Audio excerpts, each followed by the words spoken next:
Salve, molecada. Forte, firme, em vez de firme, forte.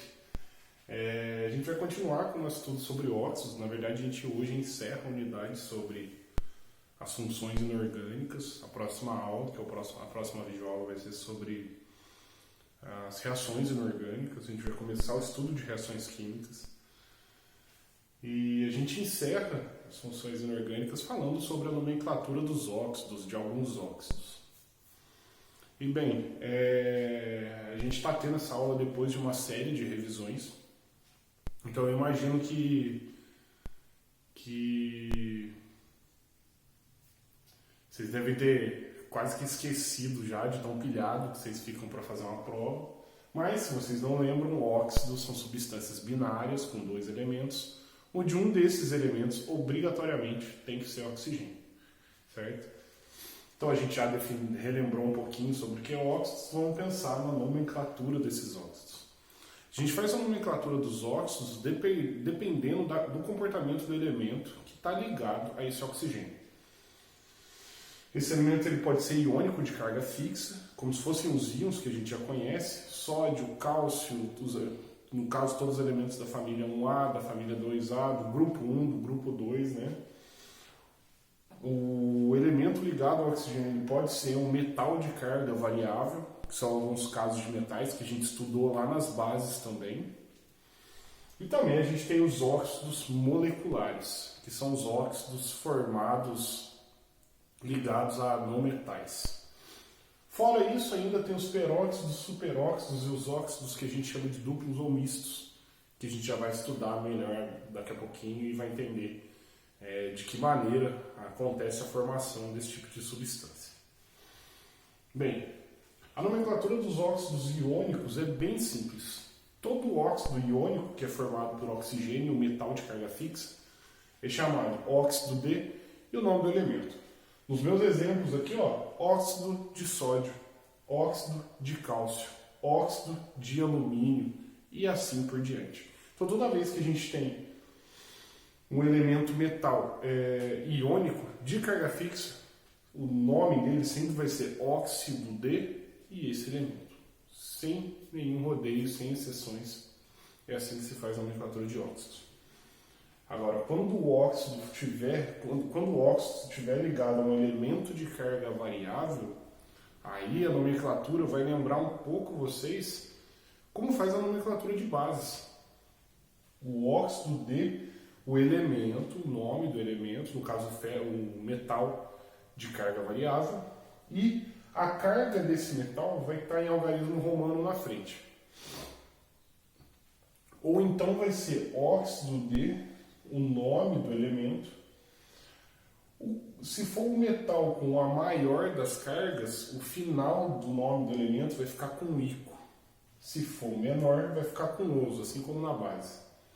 Então, tomando por exemplo aqui, FeO, pode ser o óxido de ferro 2, mas ele é o de carga menor. Então, ele pode ser o óxido ferroso. Fe2O3, que é outra variação da carga do ferro, ferro de carga 3. Óxido de ferro 3 ou óxido férrico. Lembra muito a nomenclatura das bases, como eu já tinha mencionado. O cobre ele pode ter carga 1 ou ter carga 2. O cobre de carga 1, óxido de cobre 1, em algarismo romano, ou óxido cuproso. O cobre de carga 2 é o óxido de cobre 2 ou óxido cúprico, que é o C1, né? Não vai colocar cobroso ou cóbrico, tá bom? Tem que lembrar um pouco que a nomenclatura vai depender da origem do elemento, né? O ouro, né, não é ouroso nem eurico, é áurico ou auroso, né? Então a gente leva em consideração o nome em latim em alguns casos. Agora, das nomenclaturas, talvez a mais dificilzinha assim seja a para óxidos moleculares. Porque para óxidos moleculares vai depender da quantidade de não metais ligados a esse oxigênio. Se vai ter 1, 2, 3, 4, 5 e assim por diante. Geralmente, quando tem um ametal só, a gente fala monóxido, né? O mono a gente geralmente oculta. Se tiver 2 oxigênios, dióxido. Se tiver 3 oxigênios, trióxido, e assim por diante. E vai longe. Então, monóxido, dióxido, trióxido de também vai depender da quantidade de elementos ligados a esses oxigênios. Se tiver um só é mono, o mono a gente oculta. Se tiver 2 é di, se tiver 3 é tri, e o nome do elemento. No caso aqui, o famoso CO2, o famoso gás carbônico, é dióxido de carbono. Lembrando que pode também ser monóxido de carbono. Não nesse caso, o CO é o monóxido de carbono. Nesse caso aqui, é o óxido de dinitrogênio, porque possui 2 nitrogênios. Aqui é o trióxido, porque são 3 oxigênios, de dinitrogênio, porque são 2 nitrogênios. P2O5, são 5 oxigênios, então é pentóxido de difósforo. Certo? E no caso aqui, Cl2O7, são 7 oxigênios, heptóxido de dicloro. Então reparem que sempre a gente coloca um prefixo na frente do elemento ou do óxido, que vai determinar para a gente a quantidade de óxidos, ou de oxigênios ou de elementos que tem na nossa fórmula molecular. Por último, mas não menos importante, os 3 casos especiais de óxidos, certo? São as exceções. Eu gosto de dizer que são as exceções, porque são casos bem específicos em que vão aparecer esses 3 tipos de óxidos aqui. Os peróxidos, o oxigênio, o O2, que está ligado no elemento, ele vai ter carga menos 2, ou seja, cada átomo de oxigênio, nesse caso especial do peróxido, vai ter carga menos 1. Normalmente o elemento oxigênio tem carga menos 2, certo? Nesse caso de peróxidos, o elemento oxigênio vai ter carga menos 1. Exemplos: peróxido de sódio. Então o nome desses óxidos também vai mudar, ele não vai ser um óxido, ele vai ser um peróxido. Então o nome desse cara aqui é peróxido de sódio. Peróxido de cálcio. E o mais famoso de todos, vou colocar até sublinhado aqui, ó, de vermelho, o peróxido de hidrogênio. Peróxido de hidrogênio, conhecido nas quebradas em todas as farmácias do país como água oxigenada.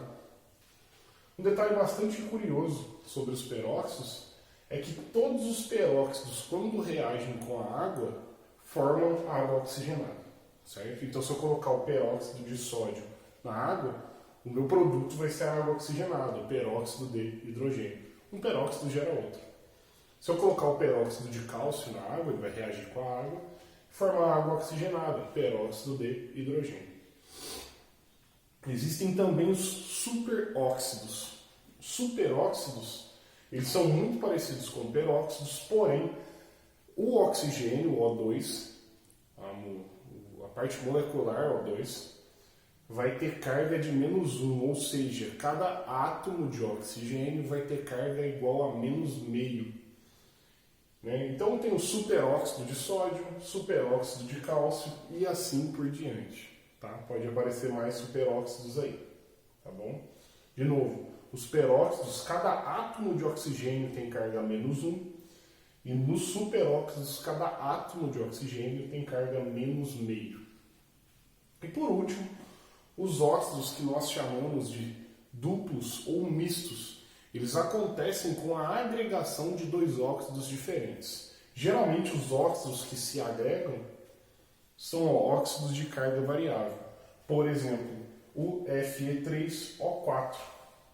O Fe3O4 é um óxido duplo ou misto que vai unir o óxido ferroso com o óxido férrico. Se eu somar os dois exatamente, eu vou ter Fe3O4. O Pb3O4 ele vai ser a soma de 2 moléculas de PbO, de óxido de chumbo, com o óxido de chumbo 2 com óxido de chumbo 1, tá certo? Quando eu somar esses dois, eu vou ter o Pb3O4. E quando eu coloco dessa forma, gente, entendam que eu não estou escrevendo uma reação química. Eu estou só demonstrando um estado de agregação entre moléculas diferentes. Certo, pessoal? Bem, vou pedir para vocês darem uma olhada na página 33 também. Tem aí os 4 óxidos mais importantes, tanto para o dia a dia quanto para a indústria. São óxidos que normalmente aparecem, vão aparecer muito nas questões que vocês vão fazer, nos exercícios que vocês têm que fazer, também nas provas que vocês vão fazer, não só minha, mas no futuro. E, obviamente, fazer os exercícios da página 34 e 35 também. Esses exercícios também vão ser pedidos. Certo, pessoal? Bem, espero que vocês tenham entendido como são os óxidos e as nomenclaturas deles. Se você tiver com dificuldade de identificar o óxido, dá uma estudadinha de novo nas definições de óxidos. E até a próxima aula. Tchau, tchau.